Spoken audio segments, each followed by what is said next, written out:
Alors bonjour à toutes et à tous. Alors, nous continuons nos promenades autour du patrimoine de la ville de Werq et aujourd'hui nous sommes dans l'hôtel de ville, en particulier dans le salon de l'hôtel de ville.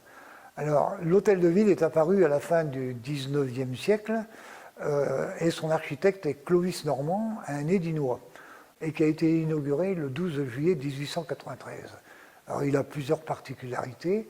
L'une des toutes premières dans ce salon d'honneur, ce sont les décorations qui ont été offertes par le peintre Jean Lavézari, des peintures absolument remarquables qui sont en voie de restauration d'ailleurs, en particulier là-bas celles du fond, qui a été restaurée, puisqu'à l'origine, nous retrouvons sur son mur une cheminée. Donc la mairie aujourd'hui a aussi une autre particularité, ce sont des peintures qui sont dans l'escalier, dans le hall d'entrée, mais qui sont des peintures qui ont été récupérées dans le grand hôtel, café, hôtel, restaurant, le Continental à l'entonnoir.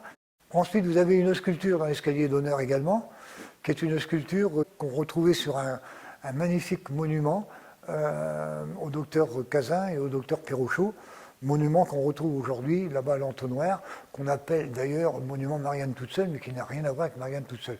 Alors, ce monument a été démonté avant l'arrivée des Allemands durant la guerre pour éviter qu'il soit fondu.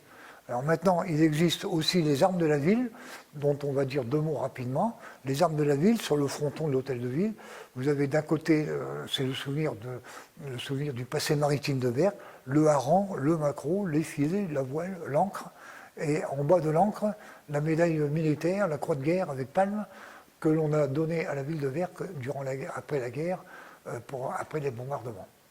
Je vous invite à venir la prochaine fois où nous verrons justement l'hôtel de ville au moment des bombardements, parce que là aussi c'est une très belle histoire.